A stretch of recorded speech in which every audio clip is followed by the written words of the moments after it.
नमस्कार दोस्तों, मैं अमन। आज है 18 जून और चलिए जानते हैं 18 जून से संबंधित कुछ इंपॉर्टेंट अपडेट। इस सेशन से संबंधित मैं लास्ट में आपसे पूछूंगा एक क्वेश्चन जिसका आंसर आप हमें कमेंट बॉक्स में दे सकते हैं। तो चलिए शुरू करते हैं बिना किसी देरी के।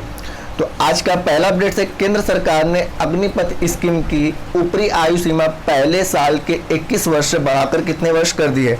ऑप्शन ए 22 वर्ष, ऑप्शन बी 23 वर्ष, ऑप्शन सी है 24 वर्ष और ऑप्शन डी है 25 वर्ष। तो यहाँ पर जानते हैं केंद्र सरकार ने अग्निपथ स्कीम की ऊपरी आयु सीमा पहले साल के लिए 21 वर्ष से बढ़ाकर 23 वर्ष कर दी है। हालांकि युवाओं को अधिकतम आयु सीमा सेवा में 2 साल छूट का यह फायदा केवल पहले साल ही मिलेगा। रक्षा मंत्रालय के अनुसार कोरोना की वजह से 2 साल तक सेना में भर्ती नहीं होने के चलते आयु सीमा पार चुके युवाओं को मौका देने के लिए यह अहम फैसला लिया गया है।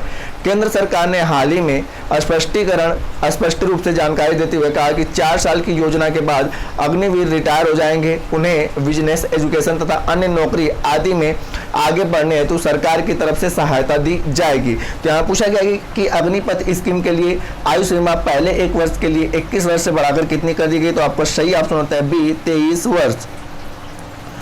आज का अगला अपडेट है, किस देश के पूर्व कप्तान 37 वर्षीय विलियम पोर्टफील्ड ने अंतर्राष्ट्रीय क्रिकेट से संन्यास ले लिया है? Option A Scotland, option B Australia, option C England और ऑप्शन डी आयरलैंड। तो यहाँ पर जानते हैं आयरलैंड के पूर्व कप्तान 37 वर्षीय विलियम पोर्टफील्डर ने अंतर्राष्ट्रीय क्रिकेट से संन्यास ले लिया है। पोर्टफील्डर ने संन्यास की घोषणा के बाद कहा कि 16 वर्ष तक अपने देश का प्रतिनिधित्व करना मेरे लिए सम्मान की बात रही। पोर्टफील्डर ने 2 एकदिवसीय विश्व कप में, 5 T20 विश्व कप में और आयरलैंड का नेतृत्व किया है। तो यहाँ पूछा गया कि पोर्टफील्डर जिन्होंने अंतर्राष्ट्रीय क्रिकेट से संन्यास ले लिया वह किस देश के हैं? तो आपका सही ऑप्शन होता है डी आयरलैंड। आज का अगला अपडेट है, अमेरिकी राष्ट्रपति जो बाइडेन ने किस भारतीय अमेरिकीय को पेंटागन के एक शीर्ष पद के लिए नामित किया है? ऑप्शन ए है Radha anger plumber, option B है आपका शांति शेट्टी, ऑप्शन सी है आपका महेंद्र टक और ऑप्शन डी है प्रमीला जयपाल। तो यहाँ पर जानते हैं अमेरिकी राष्ट्रपति जो बाइडेन ने भारतीय अमेरिकी राधा एंगर प्लम्ब को पेंटागन के एक शीर्ष पद के लिए नामित किया है। प्लम्ब ने प्रिंसटन यूनिवर्सिटी से इकोनॉमिक्स में पीएचडी की है और गूगल व फेसबुक में भी काम किया है। वह लंदन स्कूल ऑफ इकोनॉमिक्स में असिस्टेंट प्रोफेसर और हार्वर्ड में Robert would Johnson health policy की स्कॉलर भी रह चुकी हैं। तो यहाँ पूछा गया है कि जो बाइडेन ने किस भारतीय अमेरिकी को पेंटागन के एक शीर्ष पद के लिए नामित किया है? तो आपका सही ऑप्शन होता है राधा एंगर प्लम्ब। आज का अगला अपडेट है, जीएसटी काउंसिल की 47वीं बैठक का आयोजन निम्न में से किस शहर में किया जाएगा? ऑप्शन ए है रांची, ऑप्शन बी है दिल्ली, ऑप्शन सी है श्रीनगर और ऑप्शन डी है लखनऊ। तो यहाँ पर जानते हैं वित्त मंत्रालय ने बताया कि काउंसिल की 47वीं बैठक 28 से 29 जून 2022 को श्रीनगर में होगी। पहले जीएसटी काउंसिल की बैठक अप्रैल के लिए निर्धारित की गई थी, लेकिन वित्त मंत्री निर्मला सीतारमण की व्यस्तता के कारण बैठक को स्थगित करना पड़ा। जानकारी के लिए बता दें कि जीएसटी काउंसिल की बैठक वित्त मंत्री की अगुवाई में होती है और इसमें केंद्र राज्यों के वित्त मंत्री शामिल होते हैं। तो यहाँ पूछा गया कि 47वीं वित्त जीएसटी काउंसिल की बैठक किस शहर में आयोजित होगा? तो आपका सही ऑप्शन होता है सी श्रीनगर। अगला अपडेट है, भारतीय प्रेस परिषद यानी कि पीसीआई के अध्यक्ष निम्न में से किसे नियुक्त किया गया? ऑप्शन ए है राहुल सचदेवा, ऑप्शन बी है रंजना प्रकाश देसाई, ऑप्शन सी है प्रकाश मल्होत्रा और ऑप्शन डी है मोहन अग्रवाल। तो यहाँ पर जानते हैं कि उच्चतम न्यायालय के पूर्व न्यायाधीश रंजना प्रकाश देसाई को भारतीय प्रेस परिषद के अध्यक्ष पद के लिए चुना गया है। रंजना प्रकाश देसाई का जन्म 30 अक्टूबर 1949 को हुआ था।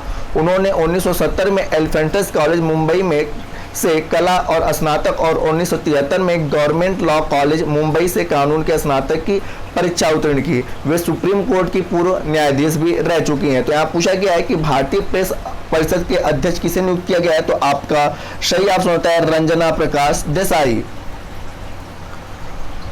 आज का अगला अपडेट है, केंद्रीय संचार मंत्री अश्विनी वैष्णव के मुताबिक भारत में कब तक 5G सेवाएं लॉन्च कर दी जाएंगी? Option A April 2024, option B है मार्च 2025, ऑप्शन सी है आपका दिसंबर 2022 और ऑप्शन डी है मार्च 2023। तो यहाँ पर जानते हैं केंद्रीय संचार मंत्री अश्विनी वैष्णव के मुताबिक भारत में मार्च 2023 तक 5G सेवाएं लॉन्च कर दी जाएंगी। उन्होंने कहा कि मार्च 2023 तक भारत को 5G सर्विस मिलने लगेगी जो 4G से 10 गुना तेज होगी। इससे पहले उन्होंने एक दिन पहले 5G स्पेक्ट्रम नीलामी करने के लिए दूरसंचार विभाग के प्रस्ताव को मंजूरी दी। उन्होंने बताया कि 20 साल की वैलिडिटी के साथ कुल 72 गीगाहर्ट्ज स्पेक्ट्रम की नीलामी जुलाई के अंत तक पूरी हो जाएगी। तो यहाँ पे पूछा गया है कि भारत में कब तक 5G सेवाएं लॉन्च कर दी जाएंगी, तो आपका सही ऑप्शन है मार्च 2023। आज का अगला अपडेट है, हाल ही में आरती प्रभाकर को किस देश के राष्ट्रपति के विज्ञान सलाहकार के रूप में नियुक्त किया गया है। ऑप्शन ए है चीन, ऑप्शन बी है रूस, ऑप्शन सी अमेरिका और ऑप्शन डी है नेपाल। तो यहाँ पर जानते हैं हाल ही में आरती प्रभाकर को अमेरिका के राष्ट्रपति के विज्ञान सलाहकार के रूप में नियुक्त किया गया है। वे एरिक लैंडर की जगह लेंगी जिन्होंने अपने कार्यकाल के दौरान अपने कर्मचारी को धमकाने और शत्रुतापूर्ण कार्य बर्ताव के कारण यह बात स्वीकार करने के बाद 9 महीने के बाद उन्होंने अपनी नौकरी को छोड़ दी है। आरती का जन्म भारत में हुआ था, उनका पालन पोषण टेक्सास में हुआ। उन्होंने 1984 में कैलिफोर्निया इंस्टीट्यूट ऑफ टेक्नोलॉजी से पीएचडी पूरी की, जिसके बाद उन्होंने एनआईएसटी का नेतृत्व करने से पहले डीएआरपीए में एक प्रोग्रामर मैनेजर के रूप में कार्य किए हैं। तो यहाँ पर पूछा गया है कि किस देश के राष्ट्रपति के विज्ञान सलाहकार के रूप में आरती प्रभाकर को नियुक्त किया गया है, तो आपका सही ऑप्शन होता है सी अमेरिका। आज का अंतिम अपडेट है, संयुक्त राष्ट्र हर साल किस दिवस को मरुस्थलीय और सूखे का मुकाबला करने हेतु विश्व दिवस मनाता है। ऑप्शन ए है 10 मार्च, ऑप्शन बी है 17 जून, ऑप्शन सी है 12 मई और ऑप्शन डी है 25 अगस्त। तो यहाँ पर जानते हैं संयुक्त राष्ट्र हर साल 17 जून को मरुस्थलीकरण और सूखे का मुकाबला करने के लिए विश्व मरुस्थलीकरण और सूखा दिवस नियंत्रण मनाता है। तो यहाँ पर आपका पूछा गया है कि मरुस्थलीय और सूखे का मुकाबला करने हेतु विश्व दिवस कब मनाया जाता है, तो आपका सही ऑप्शन होता है 17 जून। 17 जून आपका सही ऑप्शन है।